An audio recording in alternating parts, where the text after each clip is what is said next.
O espírito natalino em alta. E é nesse clima que o Natal do Bem da OVG transforma o Centro Cultural Oscar Niemeyer, em Goiânia, em um grande cenário natalino. O espaço é aberto ao público com atividades culturais gratuitas, num palco de encantamento e lazer para todas as idades, promovendo momentos de solidariedade na data mais mágica do ano. Considerado o segundo maior evento natalino do país e o principal do Centro-Oeste, o Natal do Bem promete ser este ano o maior de todos os tempos, com grandes atrações durante os 52 dias de festa. Então, se organize para não perder nada. Vamos participar dessa festa. Cidadania em Pauta, um projeto do Núcleo de Informação, Cultura e Entretenimento da Agência Brasil Central.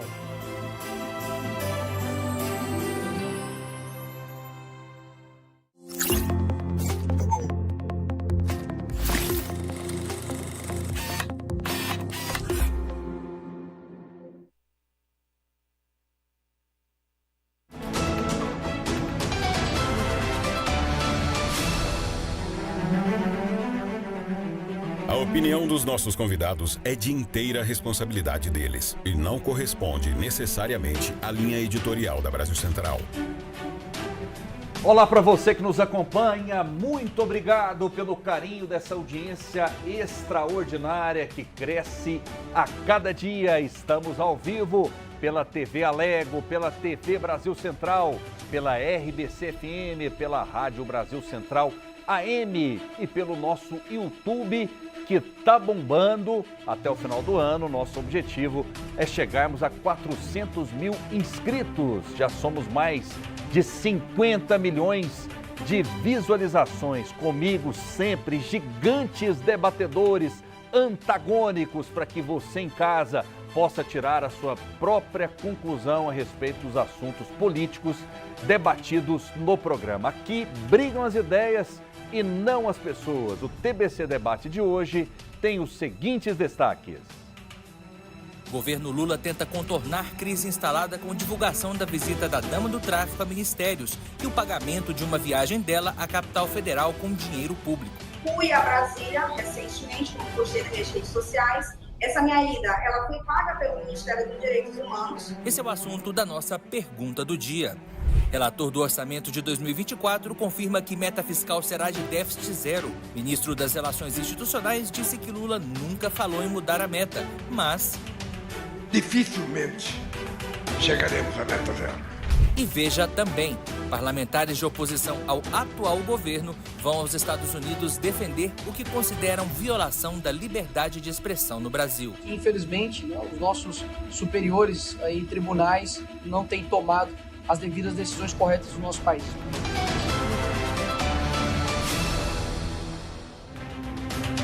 E tem polêmica na veia. O governo Lula busca contornar a crise instalada depois que foram divulgadas pela imprensa as reuniões entre Luciane Barbosa, conhecida como a dama do tráfico amazonense, e integrantes da atual gestão federal. Além da visita ao Ministério da Justiça, foi confirmado que o Ministério dos Direitos Humanos pagou quase R$6 mil para que Luciene participasse de um evento na capital federal. E esse é o assunto da nossa pergunta do dia.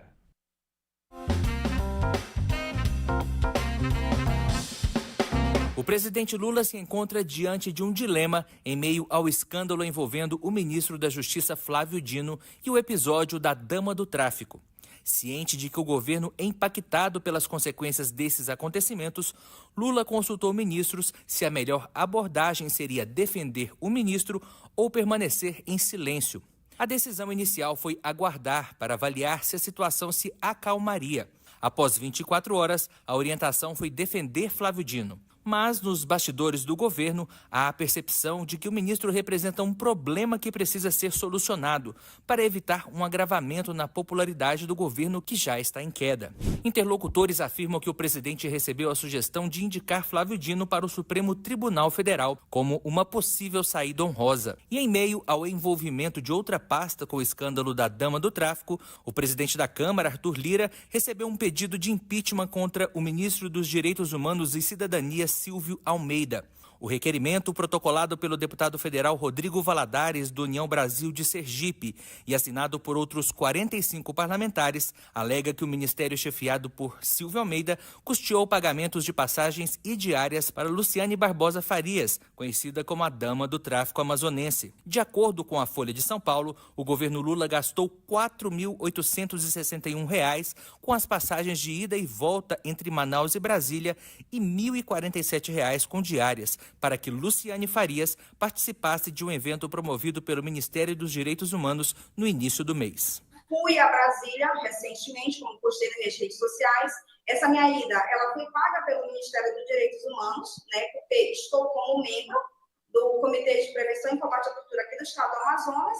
Ainda não tomei posse, né? Não sei se ainda vou conseguir tomar posse devido a toda essa repercussão nacional. E diante de todos os desdobramentos do caso, qual a sua avaliação? Caso Dama do Tráfico, governo Lula terá dificuldades para limpar a imagem?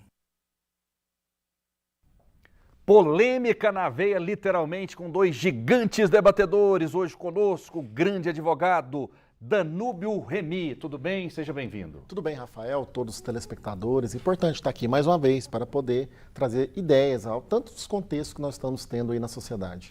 Vinícius Maciel, também grande advogado renomado. Seja bem-vindo, tudo bem? Muito boa tarde, meu amigo Rafael. Boa tarde, meu debatedor. Surpresa saber que o senhor também é colega, eu também sou advogado. Uma boa tarde especial ao nosso telespectador, quem nos acompanha pelo YouTube, pelas rádios, é mais meios de comunicação da TV Brasil Central.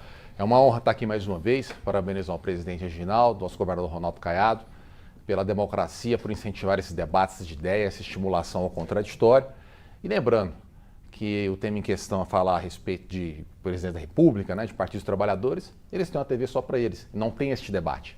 Então eu provoco a esquerda que se diz democrática, porque vocês, quando podem, não colocam um debate, enquanto a direita, que vocês dizem fascista, faz esse debate democrático. Então a pergunta para vocês, o desafio.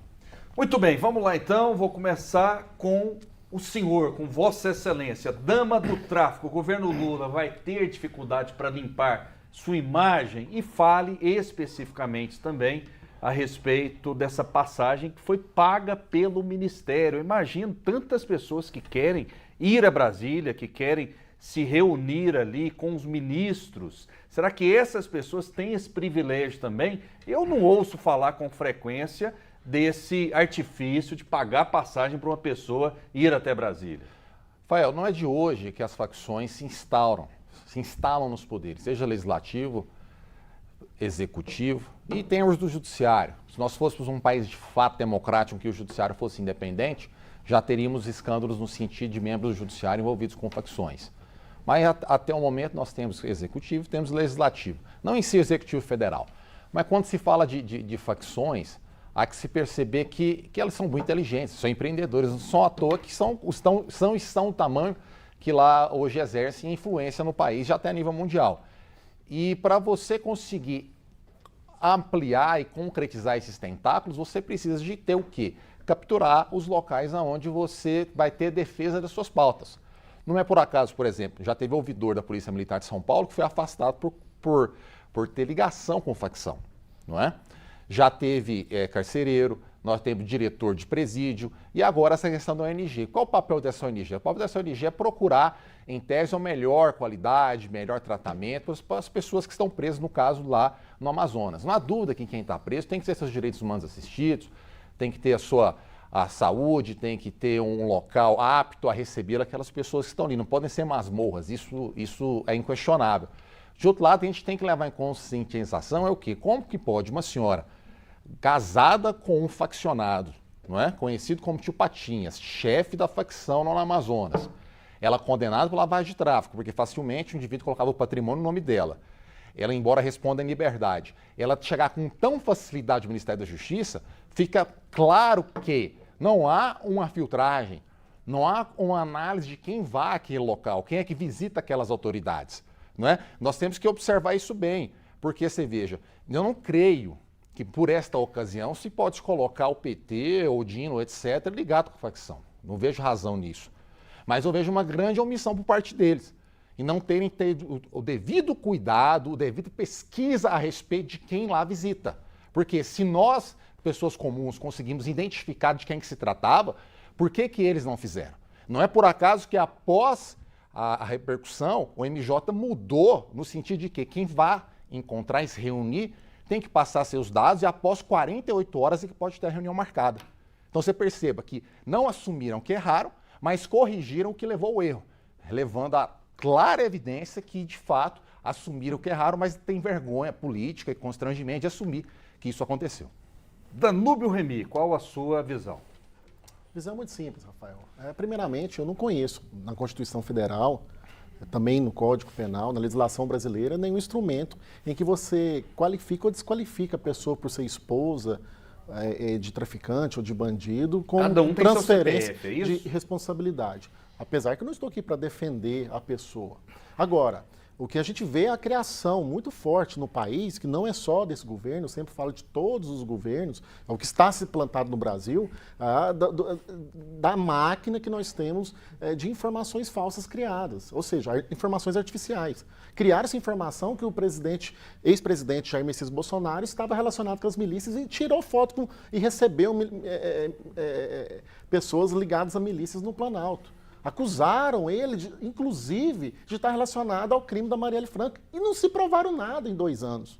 Então, assim, é muito importante a gente separar o papel do presidente da República, do ministro da Justiça, desses outros papéis. Agora, o que nós tivemos ali foi uma clara e evidente reunião agendada por uma parlamentar eleita com sufrágio do povo, que levou uma comissão de mulheres para debater tortura dentro dos presídios, que é uma pauta presente dentro dos direitos humanos, presente dentro da Constituição da República e sem nenhum andamento, sem nenhuma conivência, nenhum conhecimento do ministro Flávio Dino.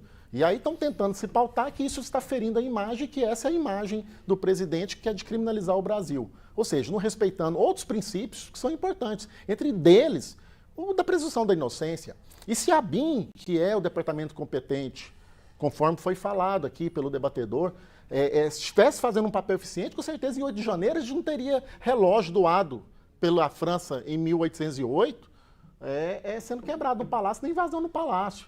Então, há uma falha de segurança, mas você não pode computar isso como um erro de um partido político ou do ministro da Justiça, que todos conhecem. É uma pessoa séria, é um professor da UNB, é uma pessoa que tem todo o conhecimento para poder separar as pautas que lhes são apresentadas. Pautas essas que são importantes, torturas nos presídios. Hoje nós temos mães vendo os filhos sendo torturados nos presídios e nós temos que regulamentar, organizar e melhorar o tratamento que é realizado à política penitenciária no Brasil. Vai melhorar dessa forma? Melhorar, chamando uma pessoa que é ligada ao tráfico? Melhorar, exercendo a democracia, trazendo as entidades representativas, e aí há uma falha, porque evidentemente a pessoa entrou como representante de uma associação de mulheres que frequenta o presídio. Agora, eu não vi nenhum fato que ela fosse condenada, se fosse ela deveria estar presa, porque a manchete deveria ser assim, olha, ela foi condenada, recebeu ex-presidiária, recebeu presidiária. Ela não foi condenada. Até que se coloque, ela tem a presunção de inocência. Não tinha nenhum mandado de prisão contra ela em aberto. Então, assim, e o secretário que recebeu uma das unidades, uma das atividades, uma das pautas do Ministério, é um goiano respeitadíssimo, que é o ex-deputado federal Elias Vaz, que fez de bom atendimento a pauta que lhe foi levantada. E muitas vezes a gente sabe, as pessoas não sabem.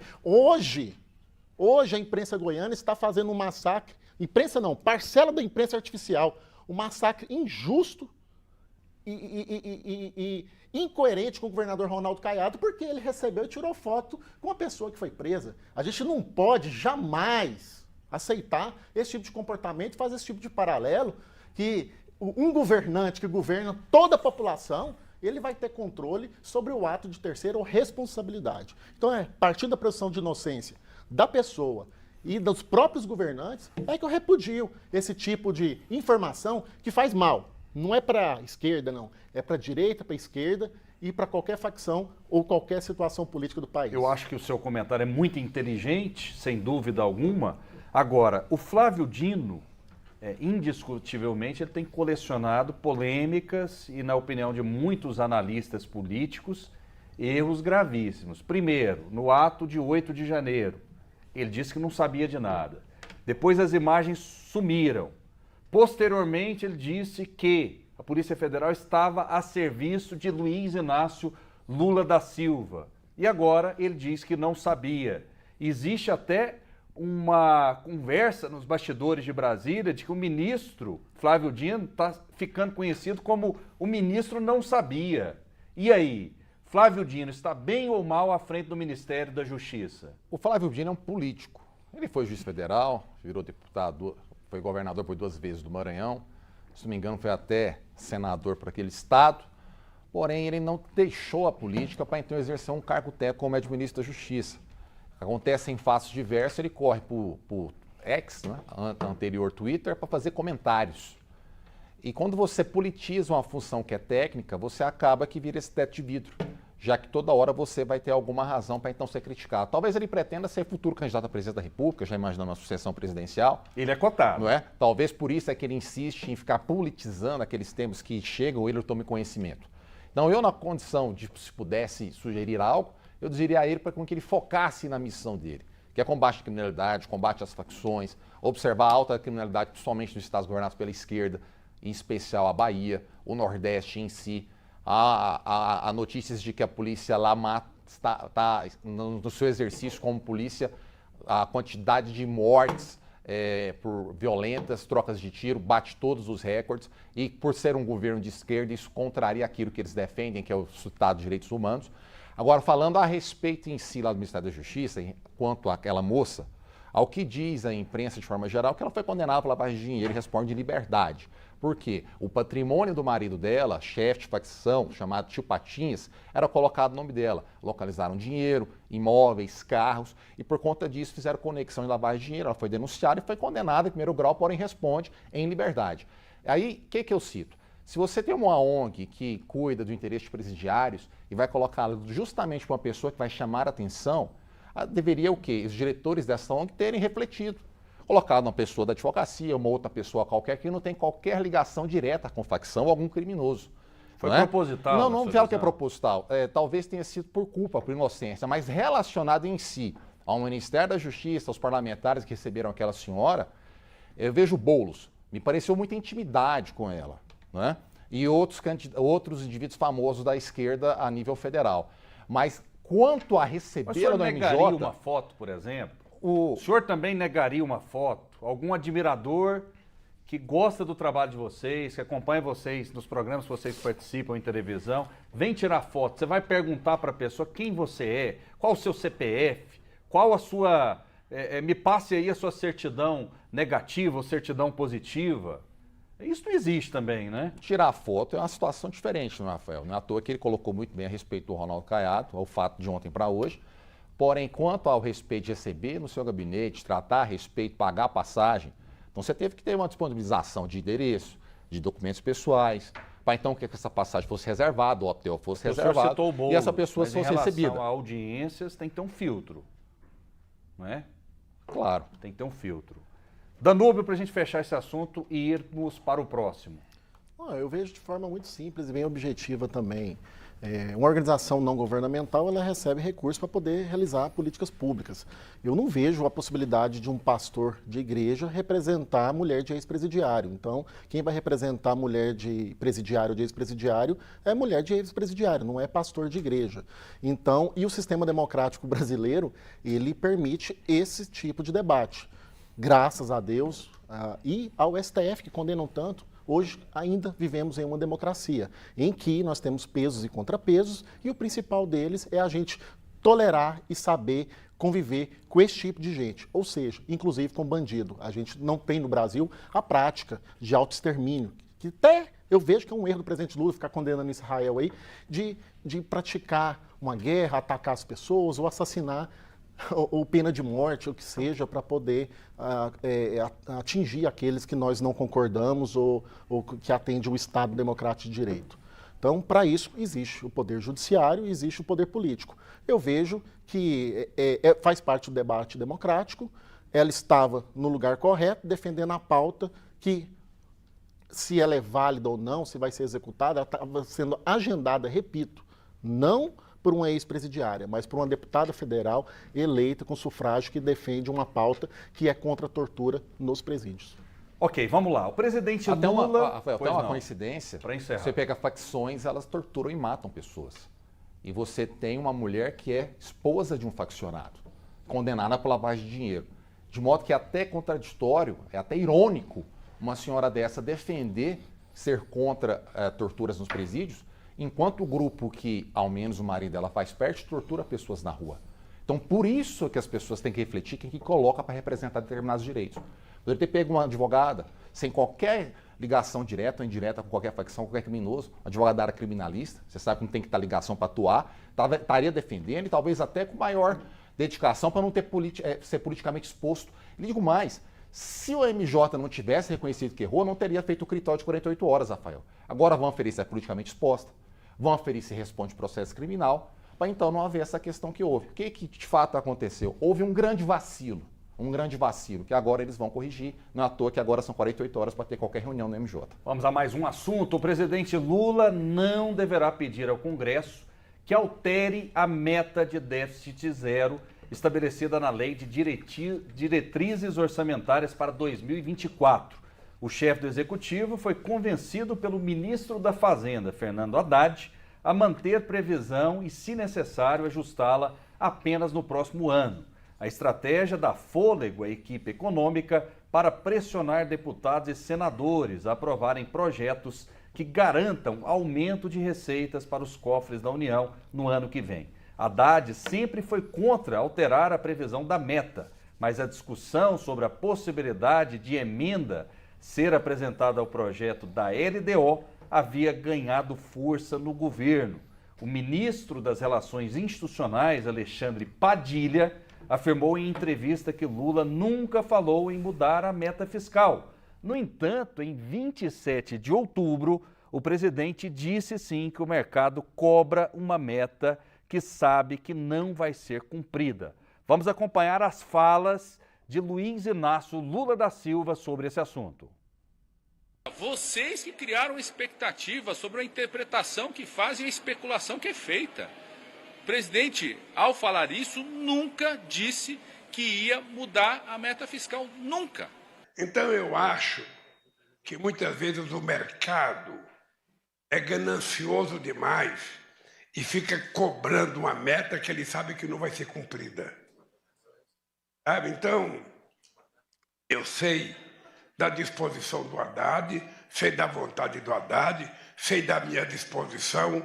Sabe, quero dizer para vocês que nós dificilmente chegaremos à meta zero. Até porque eu não quero fazer corte de investimento em obras. O governo Lula precisa falar a mesma língua. O ministro disse claramente que o Lula não havia dito, mas o Lula disse em mais de uma oportunidade. Doutor Danu. Bom, primeiramente é importante o espectador entender o que é meta fiscal. E meta fiscal é expectativa da limitação de empenhos e gastos. Nada mais é que a expectativa do governo traduzida em lei da arrecadação e despesa, essa diferença. Em que o governo, o Haddad, está pedindo para que fique em 0%. E o Lula está falando, olha, dificilmente, ele chegou a dizer, conforme foi demonstrado, dificilmente a gente vai conseguir alcançar. Talvez fique aí uma diferença entre 0,25% e 0,5%. Então, fazendo muito alarde em questões que são técnicas. Então, esse debate eu vejo que é importante. E o Haddad afirmou, precisamos que fique em zero. E o Lula e outros espectadores acreditavam que era dificilmente. Foi feito um convencimento político e está indo mantido a zero. Ou seja, agora o Brasil vai ter que acelerar para produzir, para poder crescer, porque senão você faz o quê? Chega lá na frente, você tem que fazer corte de salários, corte em benefícios, cortes em obras, que é o que o presidente está falando, que não vai fazer até mesmo porque não vai cortar obras. E o Haddad garantiu. Agora, vamos ter, de um lado, e isso eu não quero voltar para esse debate de direita e esquerda, mas pessoas que vão desejar que o Brasil não avance e não alcance e que não mantenha arrecadação e despesa equilibrada, e outros vão torcer para dar errado.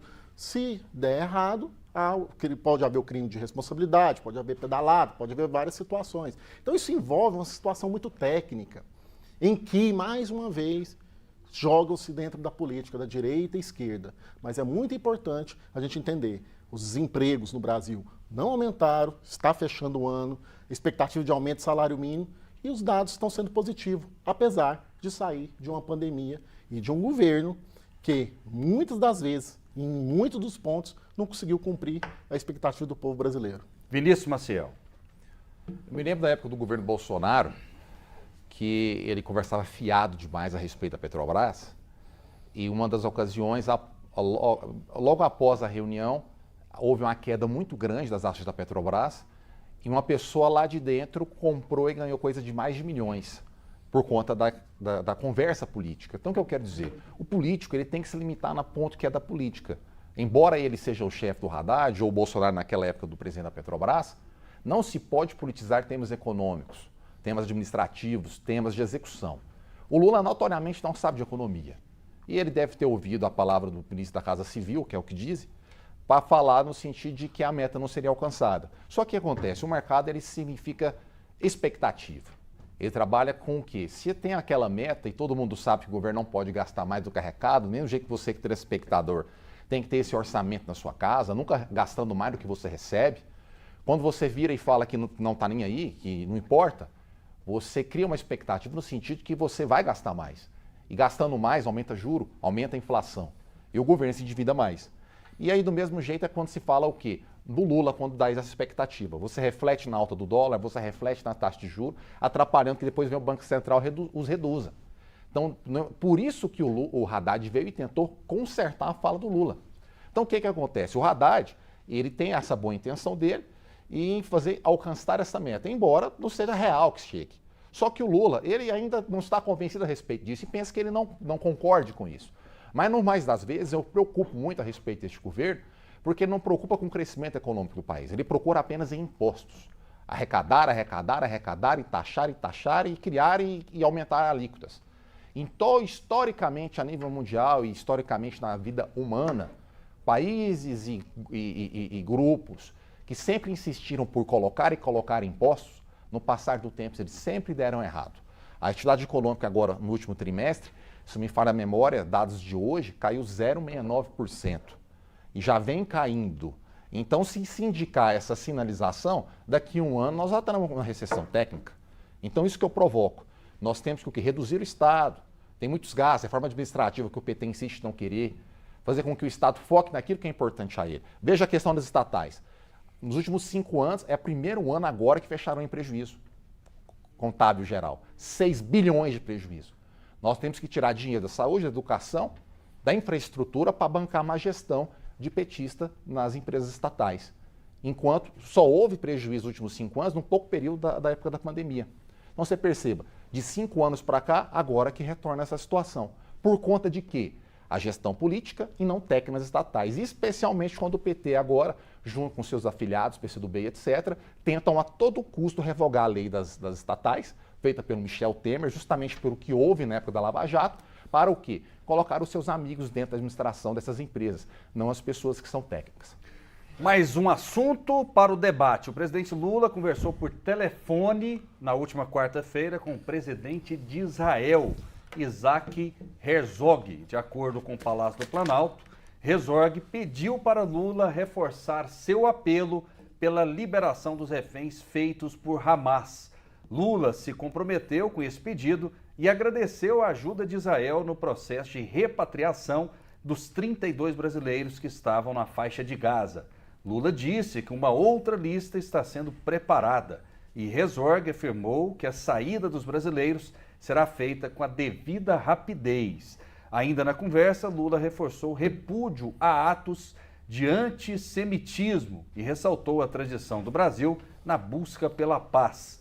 Lula manifestou preocupação com a situação humanitária na faixa de Gaza e com a morte de crianças. Vale destacar que o presidente tem feito críticas à postura de Israel na guerra. Lula defende um cessar-fogo para viabilizar um acordo de paz. Além disso, segundo Lula, Israel, abre aspas, parece que quer ocupar a faixa de Gaza e expulsar os palestinos de lá. Fecha aspas. Que situação, que embaraço. Vou começar essa rodada com o Vinícius Maciel. Lula, que colocou por várias vezes Hamas e Israel no mesmo balaio, na mesma prateleira, dizendo que ambos os lados praticaram atos terroristas, matando crianças, essa situação toda, e agora tenta se aproximar institucionalmente de Israel. Isso vai colar? Qual a sua visão, doutor Vinícius? Eu me lembro na época do governo Bolsonaro, os primeiros 2 anos, havia um debate sobre a área ideológica que fazia os textos dele e acabava que o complicava. A extrema-direita. Do mesmo modo, eu vejo a questão do Lula. A extrema-esquerda nazista, extremamente antissemita, não afeta aos valores democráticos, aos valores ocidentais ligados ao judaísmo, ao cristianismo, o colocam para ler textos e ele talvez tenha alguma simpatia por conta disso e repete. Então acontece, mais um ponto, o Lula entrando naquilo que não tem conhecimento. Do mesmo jeito que ele fala de economia e dá no que deu, ele falou de Israel e deu no que deu. Foi uma falta de sabedoria extremamente elevada ele falar que Israel é terrorista. Jamais. E terrorista é quem? É Hamas, é Hezbollah, é ISIS, é Talibã. São pessoas que deliberadamente atacam países, no caso de Israel, atacada diariamente, especialmente durante a noite, aonde tentam destruir um povo, apagá-lo do mapa. Enquanto Israel responde, lembre, Israel nunca atacou, ela sempre contra-atacou. Israel ataca alvos determinados, em específico, enquanto os terroristas, alvos aleatórios. Israel, quando mata alguém, não mata porque quer, mata como culpa. Que, infelizmente, o Hamas usa, e já provado, a mídia tradicional demora um pouco, mas você pega no Instagram, você percebe muito bem as filmagens locais, os hospitais com armas, hospitais com mísseis, famílias, os próprios moradores da Palestina já criticando o Hamas, entrevistados enquanto caminham para o Egito. Então, o que significa? Agora o Lula tenta consertar o que falou de errado, mas não vai ficar bom, porque vai dar aquela sensação que ele falou o que ele disse, o que ele sente, enquanto agora pedindo desculpa é porque ele foi provocado a fazê-lo. Então, penso que o Lula tem que tomar muito cuidado com as falas que ele não tem conhecimento, tá? Porque prejudica o governo dele, ele se auto-sabota, especialmente a nível mundial, porque aí fica ruim para o país. Porque nós somos um país que respeita as religiões, somos um país democrático, somos um país que recebemos pessoas de bem de vários outros locais do mundo e não podemos criar jamais esse tipo de situação que ele nos colocou. Doutor Danúbio. Vamos lá. O que o presidente Lula falou na sua primeira mensagem depois da cirurgia em relação à guerra? Que não está certo o que o Hamas fez em relação e considerou, o Lula errou em não considerar como um ato terrorista, mas falou que não estava certo de entrar em Israel e fazer aquela barbaridade e reconheceu como barbaridade. Mas ele colocou um aposto explicativo afirmando que não justifica o Estado de Israel entrar de qualquer forma dentro da faixa de Gaza, você colocar 360 mil soldados contra 30 mil do Hamas, uma tecnologia contra a outra, e assassinar crianças de forma involuntária. A política externa do Brasil, de fato, ela melhorou. Nós ficamos 4 anos aí isolados do mundo externo. Nós temos o Itamaraty com um dos melhores embaixadores do mundo sob seu comando e que tem colocado o Brasil no eixo central das discussões. Não tivemos sucesso em relação à ONU, que também tenta fazer um equilíbrio de paz. Não reconhecer o Hamas como um grupo terrorista, uma facção terrorista, é um erro internacional e também do Brasil, que fica seguindo a carta da ONU. Se aquilo ali não é terrorismo, você pode me dar outro nome, porque no Brasil eles estão querendo colocar como terrorista ter invadido o Planalto Central, etc. e tal, que não tem nada a ver com crime político, com terrorismo. É apenas um erro ou um sentimento apaixonado da esquerda? Agora, eu vejo aqui uma pauta, sendo mais objetivo, do Itamaraty, da Política Internacional Brasileira, conforme falou o debatedor, tentando consertar um erro. O Brasil tinha que ser mais firme como o Canadá. Quando tivemos o acidente de Brumadinho, o governo israelense foi o primeiro a solidarizar e mandar soldados para poder ajudar o Brasil. Né? Não existe, numa guerra, quem é certo e quem é errado. A gente tem que buscar a paz e buscar o corredor humanitário. Eu não vejo esse entendimento de que Israel estaria querendo invadir Gaza e pegar Gaza para si. E eu concordo com o debatedor. Israel só faz ato de autodefesa e só quando é provocado. Agora, o que nós estamos precisando é, de forma objetiva, no mundo e no planeta, exterminar um grupo que começou, e eu vejo muito isso O debatedor colocou um ponto muito importante. Começa como um grupo político, porque ali não é o Hamas, eles foram eleitos dentro de um processo democrático. Aí um braço armado dele mobilizou 30 mil pessoas e atacaram Israel, e agora está a consequência de uma guerra sem precedentes. Será que é um braço ou corpo inteiro? É um pensamento generalizado do Hamas, não é não? Hoje eu vejo que há complacência. Por quê? O debatedor tem razão no sentido que é um braço armado, que é o que a ONU fala, o que todos falam. Mas o estatuto deles, no artigo 8º, prevê que o único objetivo é exterminar destruir, o povo judeu no estatuto da face da terra. E se isso não é o partido político que fez isso, não pode ter sido outro elemento. Então, eu vejo assim que o Lula está tentando consertar realmente o que falou, e a gente tem que encontrar ali corredor humanitário e exterminar o Hamas. Não há outro caminho. E quer apostar que ele vai criticar Israel mais vezes? Depois dessa conversa? É possível que ele fale isso de entrevista de meio de rua, falando. Os políticos. Esse é o problema. O erro, tanto da direita e da esquerda, eles gostam de jogar para a plateia, né? Então, conforme vai à vontade, as pessoas têm dificuldade de ter opinião. Então, conforme vai à plateia, isso vai ser bom, eles manifestam essas opiniões que muitas das vezes elas acabam sendo contraditadas com a técnica. Mas isso não é falsidade? Isso não é falsidade? Você está perto do presidente de Israel ali. Isso eu vejo que aí você é falta de conhecimento profundo sobre o assunto que lhe é provocado. Porque ninguém é obrigado a saber sobre tudo. Foi muito questionado aqui que o presidente não sabe sobre economia.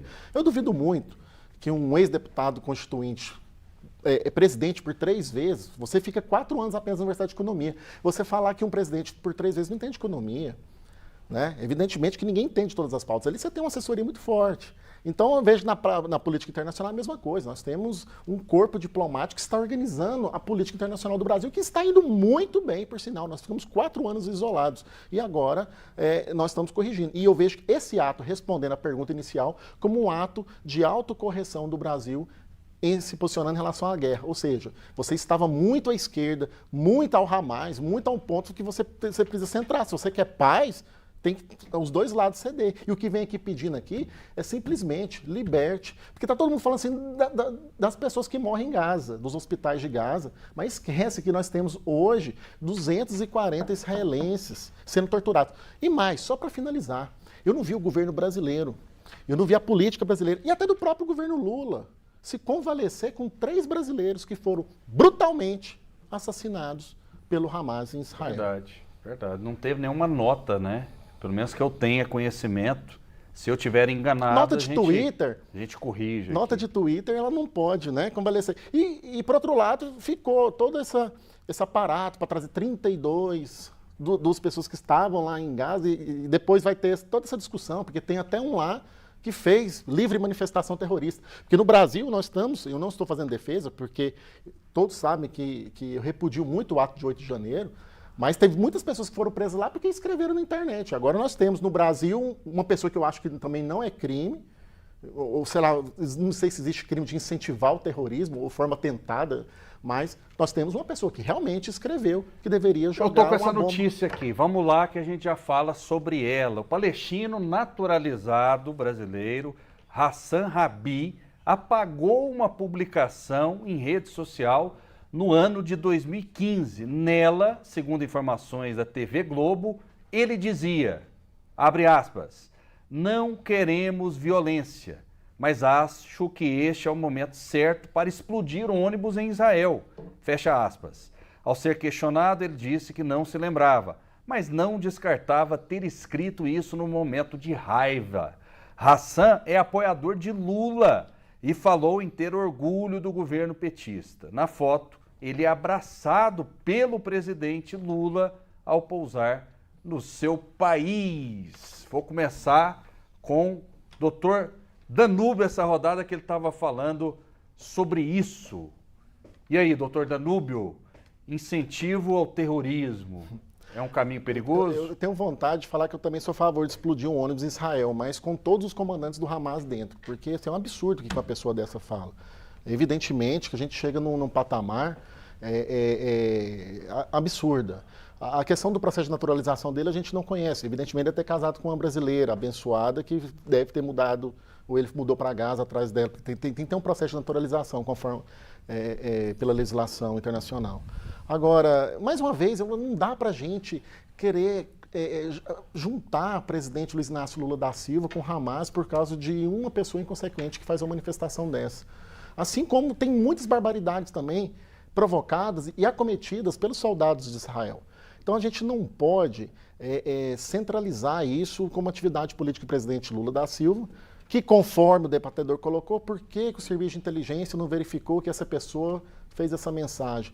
Mas, Rafael, como que a TBC vai ter controle sobre o futuro ou o passado de todos os debatedores que passam por aqui? Amanhã, de repente, eu, muito bem acompanhado juridicamente aqui, quando eu cheguei aqui eu assinei um termo de responsabilidade pelas manifestações realizadas. Por quê? Porque você passa a perder o controle até das manifestações pessoais. Sim.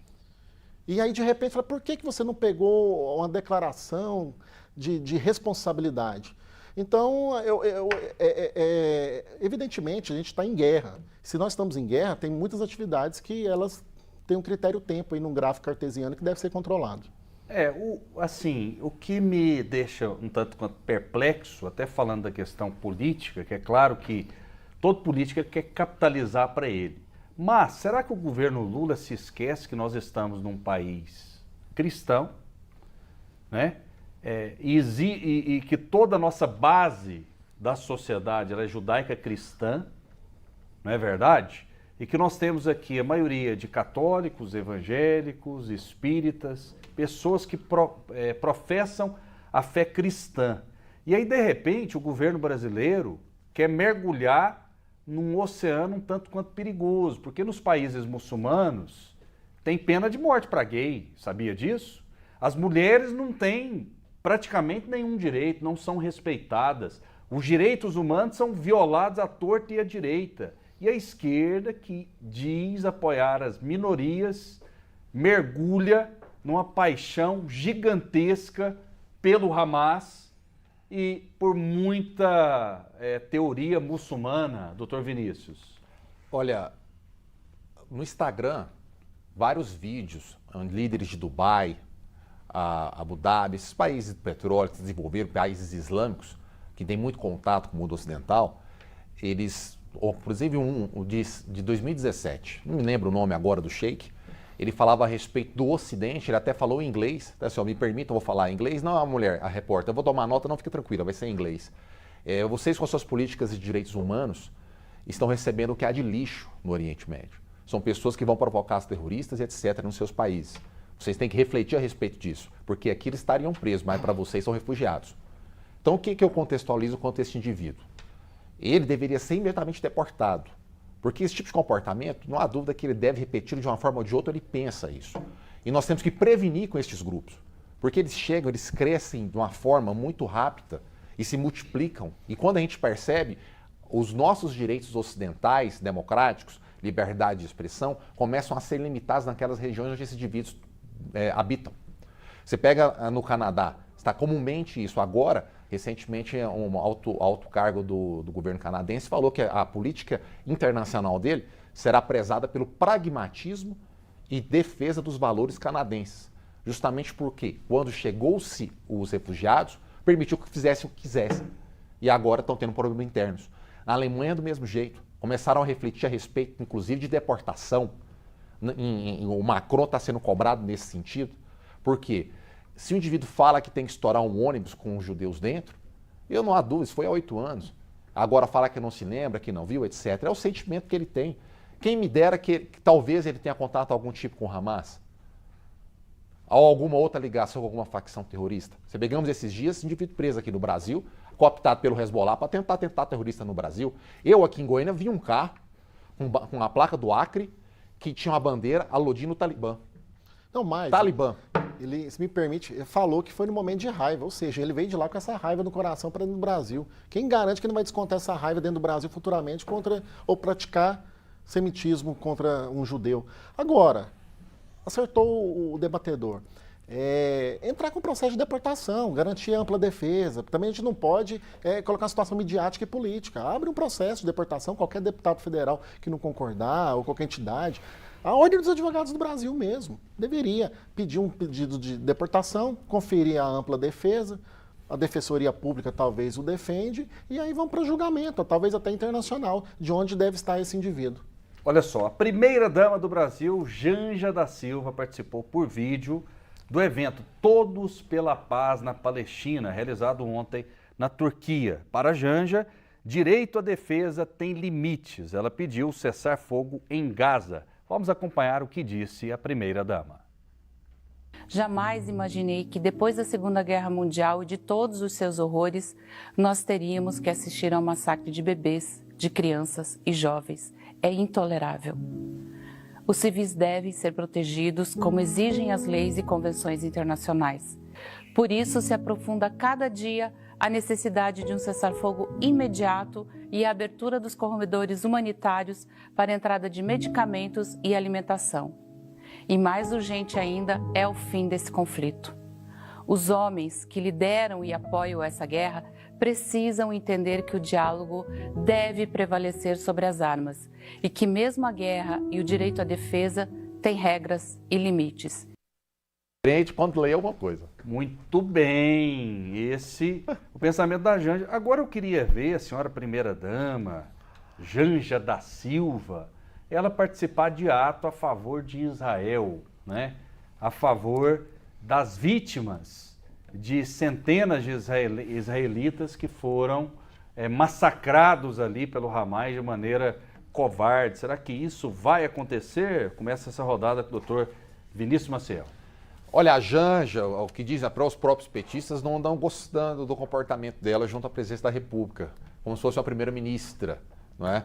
Sem voto para tal, e dizem muito vaidosa e que as coisas têm que acontecer do jeito dela no tempo dela.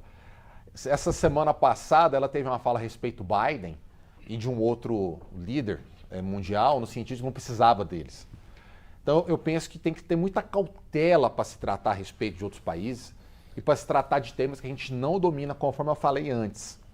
Quanto a respeito desse apoio dela, tratando que a guerra tem que acabar, só que só vendo uma perspectiva. Nós não estamos brigando com pessoas que observam as regras de guerra internacional. Não se trata de um Estado democrático de direito de um lado e de outro. Israel é a última fronteira democrática no Oriente. O único país onde um gay pode ser gay, uma mulher pode ser mulher, onde há eleições periódicas. Inclusive, o Netanyahu já está em vias de ser retirado, estabilizado o problema que eles tiveram e não vai continuar.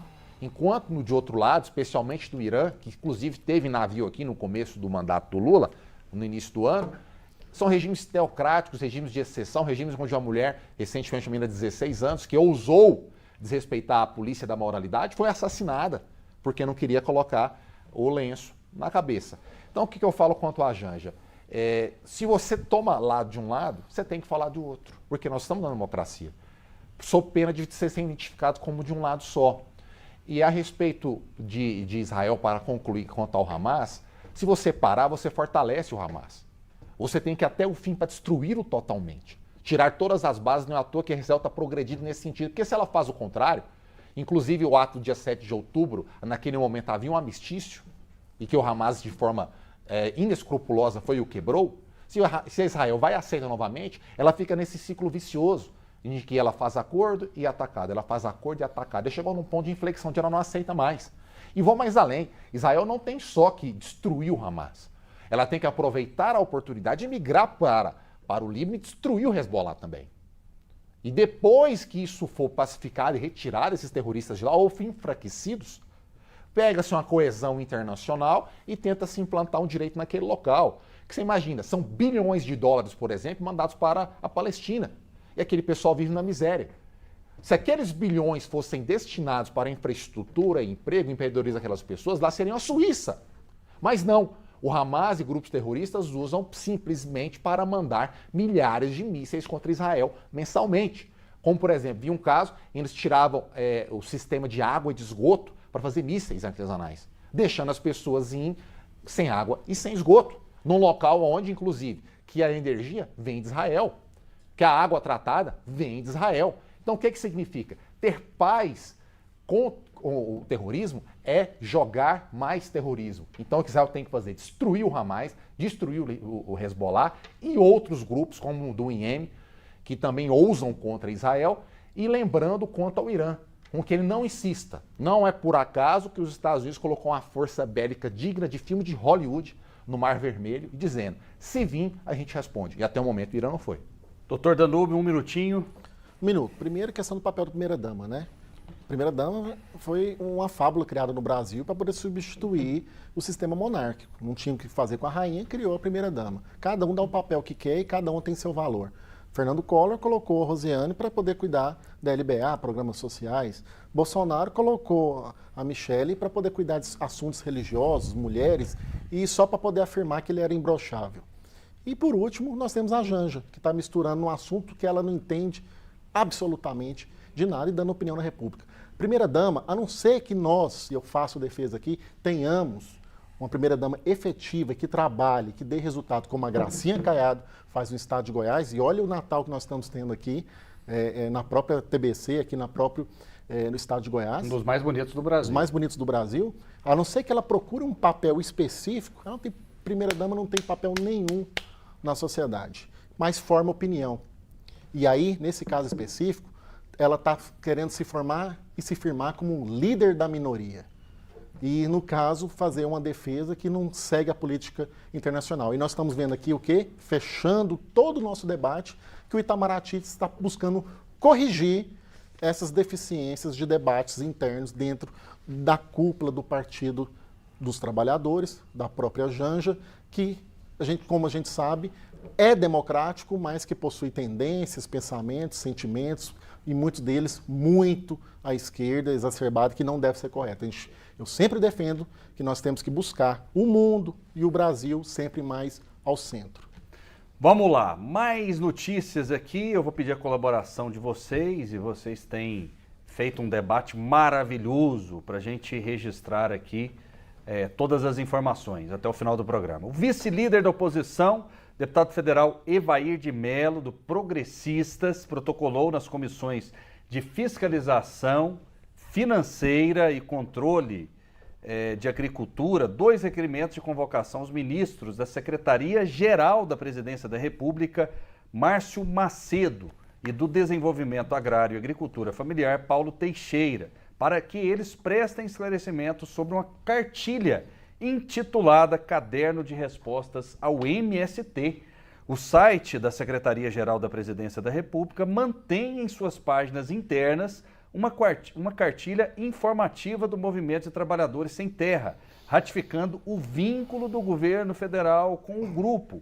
A cartilha do MST é alusiva ao Dia Mundial da Alimentação e tem entre seus itens pleitos do movimento ao governo federal. Para o parlamentar, porém, a vinculação entre MST e o governo federal é ilegal. Qual a opinião de vocês? 30 segundinhos, doutor Vinícius. Eu vejo que o governo federal poderia fazer isso no site do INCRA, porque o INCRA, que é ligado diretamente com movimentos sociais, colocaria MST, colocaria a FETAEG, colocaria vários outros movimentos sociais, porque ali é o mundo de interesse e de vivência deles. Quando você pega a presidência da República, dá isso, você novamente politiza um tema que deveria ser técnico. Agora, de modo que o quê? Se eu coloco um MST, daqui a pouco eu tenho que colocar o pessoal também da área do produtor rural. Então, por isso, se você quer falar a respeito de um tema tão específico, usa o INCRA. O INCRA é o melhor local para tratar a respeito disso, o site deles é amplo e pode, inclusive, atender diretamente a MST, e não só a MST, mas também o pessoal da agropecuária. Doutor Danúbio. Eu não concordo que haja nenhuma manifestação de ilegalidade quanto a esse ponto, mas concordo no ponto de que o MST não representa a política fundiária do Brasil. Nós temos outras instituições que têm outras políticas, inclusive concorrentes do MST. Agora, se está tendo algum privilégio a um movimento específico dentro do governo, evidentemente que a denúncia deve ser apurada, porque nós temos que tratar o MST com critérios objetivos e não subjetivos por prevalência. O senador Ciro Nogueira, do PP, do Piauí, encaminhou ao Congresso Nacional nesta quinta um projeto de decreto legislativo para sustar a portaria do Ministério do Trabalho, que muda a regra para o expediente no setor de comércio aos domingos e feriados.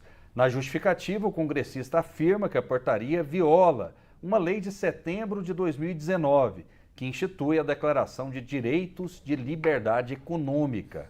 A legislação estabelece normas de proteção à livre iniciativa e ao livre exercício de atividade econômica e disposições sobre a atuação do Estado como agente normativo e regulador. Segundo o texto apresentado pelo senador, a portaria trará mais insegurança jurídica e mais receio de investimento privado na economia brasileira. Doutor Danúbio, qual a sua visão sobre esse texto? Eu vejo que o Brasil está num momento muito delicado em relação a muitos pontos, e principalmente a questão econômica. Eu vejo que agora nós vamos só viver textos principalmente criticando as políticas atuais. Eu não vejo nenhum questionamento em relação a isso. Nós temos que esperar, Rafael, o ano fechar. A gente falou aqui agorinha, foi falar até pelo debatedor, que eu discordo frontalmente, de que 6 bilhões de prejuízo nas estatais. Você acredita mesmo que o governo, que começou no dia 1º de janeiro, em 10 meses, o efeito desses 6 bilhões de prejuízo, sem fechar o ano, o exercício financeiro, é possível constatar, evidentemente que isso aqui é resultado da política ao longo dos anos. Então, sem a gente conseguir fechar o ano, a gente não consegue fazer uma programação. Nós estamos trabalhando com o orçamento do governo passado, que foi aditivado. Então, nós temos que esperar acabar o ano para poder chegar a alguma conclusão de que realmente sobrou do governo passado os erros desse governo. Não podemos julgar esse governo por causa de 10 meses, 11 meses, de forma alguma. E, principalmente, saber o que nós vamos ter de futuro. Doutor Vinícius.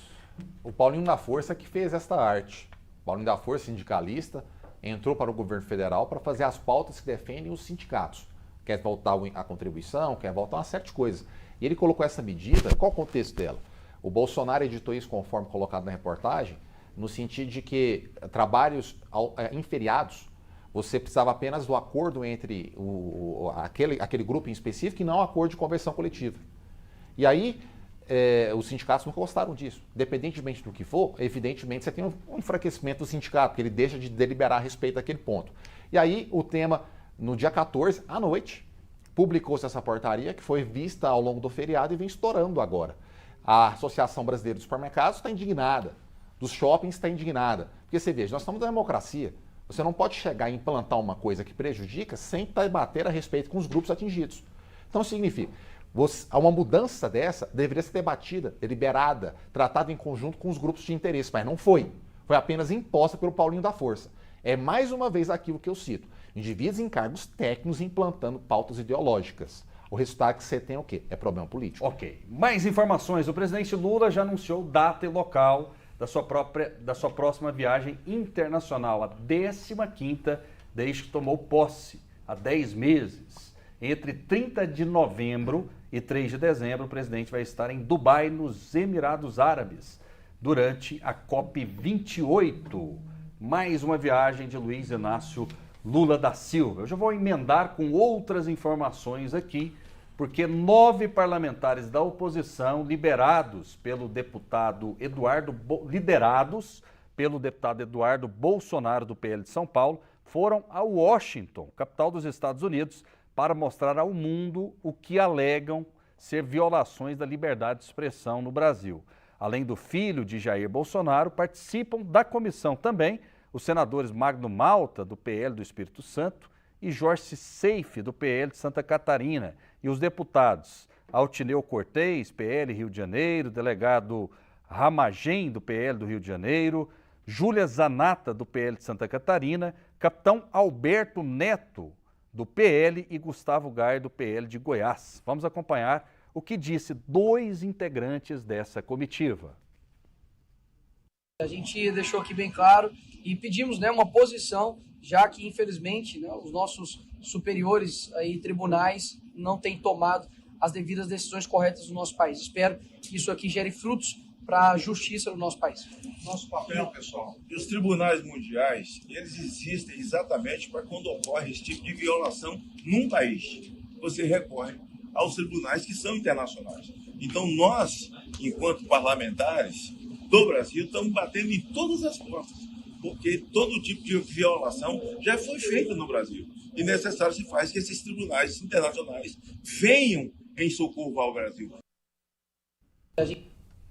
Muito bem, temos mais uma notícia importante aqui e apenas 1 minuto de programa. O ex-presidente Jair Bolsonaro criticou o governador Tarcísio de Freitas, do Republicanos de São Paulo, e apontou Ronaldo Caiado, do União Brasil, como um dos nomes da direita para ser candidato à presidência da República em 2026.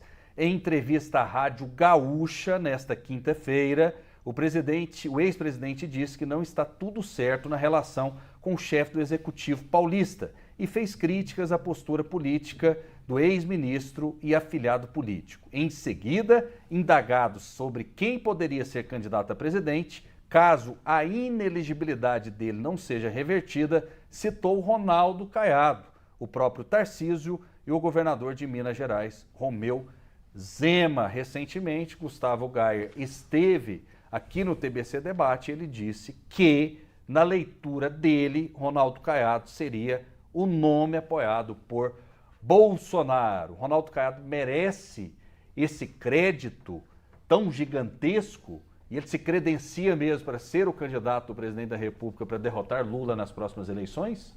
Se é que o Lula vai candidatar, né? Todo mundo espera o que ele quer. Claro que vai. Né? Não há dúvida. Agora vamos aguardar quanto a esse ponto. Agora, quanto ao Tarcísio, o problema é que o Tarcísio está sendo, no ver da direita tradicional, muito de centro, muito amigo do PT. E acaba que o Bolsonaro tem suas razões para odiar o PT e o Lula. E eu penso que esta raiva do Bolsonaro vem disso. Esses dias o Tarcísio elogiou o Haddad na política econômica, né? Coisas nesse sentido. Só que nós temos que dar uma certa inteligência, no sentido de que o indivíduo, como governador do estado mais rico do país, o que mais gera impostos, até que em ponto que ele bater de frente com o governo central, isso é bom até para o estado dele. Então isso tem que ser refletido. Agora, quanto a Ronaldo Caiado, eu acredito que é um grande candidato, tem um potencial elevado, levando inclusive a pauta da segurança, que alardeia o Nordeste, ele focar na questão de redução de imposto, de desburocratização, de incentivo à iniciativa privada, não é? Isso vai fortalecê-lo de uma forma muito grande na direita e com uma grande oportunidade na esquerda, levando a questão dos programas sociais, não é, que o PT sempre capturou isso, e destacar o combate à corrupção que há dentro do estado dele. Enquanto você pega na gestão federal, a questão de tempo para essas coisas aparecerem, justamente por conta do excesso de políticos que estão tomando conta das estatais. Agora, quanto à sua fala, doutor, só um ponto a respeito desse prejuízo que estão alardeando, colocam na forma geral, não é? E como o orçamento ainda, a execução da empresa estatal do corrente ano, já estão projetando nisso. E a própria Petrobras, ela está pagando a menor quantidade de dividendos dos últimos anos agora, não é? Então a tendência, infelizmente, é essa. Colocando muitos políticos, acaba que a gestão cai a qualidade. Ok, a gente já está estourado, mas Danúbio Remy, Ronaldo Caiado, se credencia, será o nome da direita? Não só se credencia, como eu acredito que será o próximo presidente do Brasil, caso não haja mudança nas circunstâncias que está implantada na política do país. Ronaldo Caiado sempre foi da direita, sempre defendeu interesses da direita, da boa direita. É muito importante a gente colocar esse ponto, porque extremismo tem dos dois lados. Ele só discordou do Bolsonaro em um único item, a pandemia. E quem estava correto? Ronaldo Caiado. Então os números mostram, eu acredito e eu acho que está correto, tanto o deputado Gustavo Gayer como o próprio Jair Messias Bolsonaro. Danúbio Remy, muito obrigado, um grande abraço. Agradeço. Vinícius Maciel, muito obrigado. Eu agradeço a oportunidade mais uma vez e um grande abraço a todo telespectador que nos acompanha, não só agora, mas também para o YouTube e demais redes da TV Brasil Central. Muito obrigado, fiquem com Deus e até a próxima.